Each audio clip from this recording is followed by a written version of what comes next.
नमस्कार दोस्तों, मैं विकास मल्होत्रा स्वागत करता हूं आपका लाल किताब एस्ट्रो सेंटर चैनल पर। आज एक नए वीडियो से अपनी डिस्कशन आगे बढ़ा रहे हैं। पूर्णिमा के उपाय। पूर्णिमा का दिन बहुत खास माना जाता है क्योंकि पूर्णिमा के दिन चंद्रमा अपने पूर्ण आकार में होता है। शास्त्रों की माने तो ये दिन मां लक्ष्मी को अत्यंत प्रिय है। तो अगर आप पूर्णिमा के दिन कुछ छोटे छोटे उपाय करके मां लक्ष्मी की आराधना करते हैं तो मां लक्ष्मी प्रसन्न होकर आपको मनचाहा वरदान देती हैं। पूर्णिमा के दिन क्योंकि चंद्रमा अपने पूर्ण आकार में है, तो अगर आप कहीं से आपका चंद्रमा पीड़ित है या आपका चंद्रमा कमजोर है तो आप कुछ उपाय करके अपने चंद्रमा को भी बलवान बना सकते हैं। लाल किताब को देखें तो चंद्रमा मन का कारक माना जाता है, और अगर आपका मन दुखी है तो आप कुछ भी आपके साथ सिचुएशंस हो, चाहे वो खुशी की हो या गम की हो, आप हमेशा अपने आप को दुखी ही महसूस करेंगे और आप उस चीज को एंजॉय नहीं कर पाते। तो अगर चंद्रमा को इंप्रूव करने के लिए आप कुछ छोटे छोटे उपाय कर लें पूर्णिमा के दिन, तो उनके फलीभूत होने के जो चांसेस हैं वो बढ़ जाते हैं। तो मैं कहूँगा कि आप ये उपाय ज़रूर आजमाएं। इससे पहले कि मैं उन उपायों पर आपसे बात करूं, आपसे यही निवेदन है, अगर आपने अब तक हमारा चैनल सब्सक्राइब नहीं किया तो इसे ज़रूर सब्सक्राइब कर दें और बेल बटन को भी पुश कर दें ताकि समय पर वीडियोस की नोटिफिकेशन आपको आती रहे। सबसे पहला जो उपाय आपने करना है वो सुबह के समय करना है। शास्त्रों के अनुसार हर पूर्णिमा के दिन सुबह लगभग 10 बजे पीपल के वृक्ष पर मां लक्ष्मी का आगमन होता है। तो ऐसे में आप एक काम कर सकते हैं कि सुबह अपने नित्य कर्मों से निवृत्त होकर पीपल के पेड़ पर कुछ मीठा रख दें, यानी मिठाई रख दें।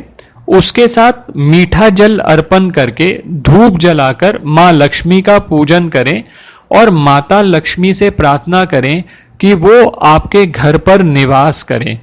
अगर आप ऐसा करते हैं तो मां लक्ष्मी की कृपा आप पर सदा बनी रहेगी। एक बात जो इम्पोर्टेंट आपको ध्यान रखनी है, रविवार का अगर पूर्णिमा किसी रविवार पर पड़ती है तो फिर ये आप रेमेडी ना करें। उस केस में जो बाकी रेमेडीज मैं इस वीडियो में आपके साथ शेयर कर रहा हूं आप वो कर सकते हैं। बहुत सारे मित्रों के प्रश्न होते हैं कि उनके वैवाहिक जीवन में परेशानियां आ रही हैं, पति पत्नी में कलह रहता है या घर में किसी भी दूसरे मेंबर की वजह से पति पत्नी में कुछ ना कुछ अनबन बनी रहती है। तो ऐसे में चंद्रोदय के समय जब चंद्रमा उदय हो रहा है तो चंद्रमा को दूध का अर्घ दें। पति और पत्नी मिलकर करें तो बेस्ट है। अगर ऐसा नहीं पॉसिबल हो पा रहा तो उन दोनों में से कोई एक भी ऐसा कर सकता है। वैवाहिक जीवन की बाधाएं धीरे धीरे आप देखेंगे कि दूर होने लगी। धन की कमी रहती है या धन आता ही नहीं है तो पूर्णिमा के दिन माता लक्ष्मी की मूर्ति पर 11 कौड़ियाँ चढ़ाकर उन्हें हल्दी से टीका लगाएं। ये जो 11 कौड़ियाँ आप लेंगे उन कौड़ियों पर आपको हल्दी से टीका लगाना है और फिर माँ लक्ष्मी के सामने रख देना है। माँ लक्ष्मी की पूजा करेंगे आप। ये जो कार्य है आपको शाम के समय करना है। अगले दिन यानी पूर्णिमा से अगले दिन इन कौड़ियों को उठाकर एक लाल कपड़े में बांधकर वहां रख दें जहां पर आप धन रखते हैं। और ये जो क्रिया है ये हर पूर्णिमा पर आप दोहरा सकते हैं, यानी जो आपने धन रखने के स्थान पर कौड़ियां रखी थी वहां से उठाकर फिर मां लक्ष्मी की पूजा करें। उसी तरह से पहले कौड़ियों को अच्छे से धो लें, फिर उस पर हल्दी लगाकर मां लक्ष्मी की पूजा करें और फिर उसको अगले दिन अपने धन रखने के स्थान पर रख दें। तो ऐसे करने से भी घर में पैसों की कमी नहीं रहेगी।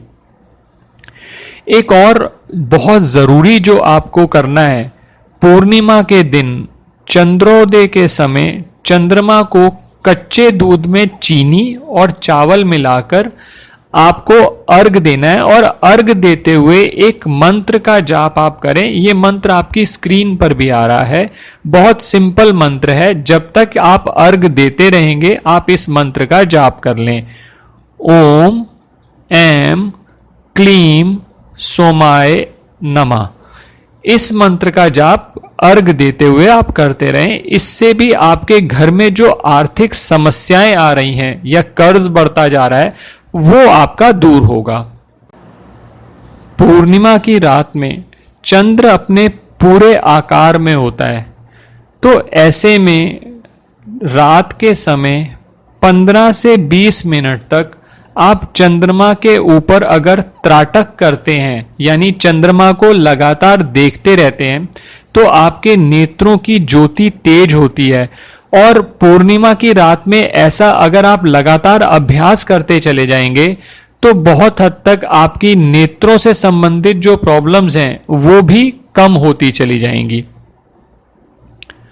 अगर आयुर्वेद की बात मानी जाए तो आयुर्वेद के अनुसार पूर्णिमा के दिन चंद्रमा की चांदनी मनुष्यों के लिए अत्यंत लाभदायक है। तो पूर्णिमा के दिन चंद्रमा का प्रकाश गर्भवती महिला की नाभि पर अगर पड़ता है तो गर्भ पुष्ट होता है। तो कोई गर्भवती स्त्रियां हैं तो कुछ देर के लिए चंद्रमा की चांदनी में वो खड़े हों ताकि बच्चे पर पॉजिटिव असर पड़े। अब दोस्तों एक उपाय मैं शेयर कर रहा हूं जो बहुत अचूक है, आप इसको जरूर आजमाएं। पूर्णिमा के दिन आप किसी भी पूर्णिमा पर यह उपाय कर सकते हैं। इसमें करना बहुत सिंपल उपाय है। प्रत्येक पूर्णिमा के दिन अगर हो सके तो आप हर पूर्णिमा पे ये उपाय करने का प्रयास करें। प्रत्येक पूर्णिमा के दिन किसी भी शिव मंदिर में जाकर 1.25 किलो अखंडित चावल ले जाएं और भगवान शिव को आप अपने कर पात्र से, कर पात्र का अर्थ यह है आपके दोनों हाथों में जितने चावल आ जाएं, आप वो दोनों हाथों के चावल, आप मान लीजिए 1.25 किलो चावल लेके गए हैं, उससे आप दोनों हाथों से चावल निकाल लें और शिवलिंग पर चढ़ा दें। जो बाकी चावल बच गए वो जरूरतमंद या गरीब व्यक्तियों में बांट दें। अगर आप ये नियमित तौर से करते रहेंगे तो आपकी आर्थिक स्थिति बहुत हद तक अच्छी होती चली जाएगी और जो आपके कार्यों में सफलता नहीं मिलती वो भी आपको सफलता मिलनी प्रारंभ हो जाएगी। तो दोस्तों मैंने कुछ उपाय आपके साथ शेयर किए। अगर आपको ये वीडियो पसंद आया हो तो इसे ज़रूर लाइक करें और बाकी लोगों के साथ भी शेयर करें। और किसी भी तरह के ज्योतिषीय परामर्श के लिए आप हमारी वेबसाइट्स पर जाकर अपॉइंटमेंट बुक कर सकते हैं। धन्यवाद दोस्तों।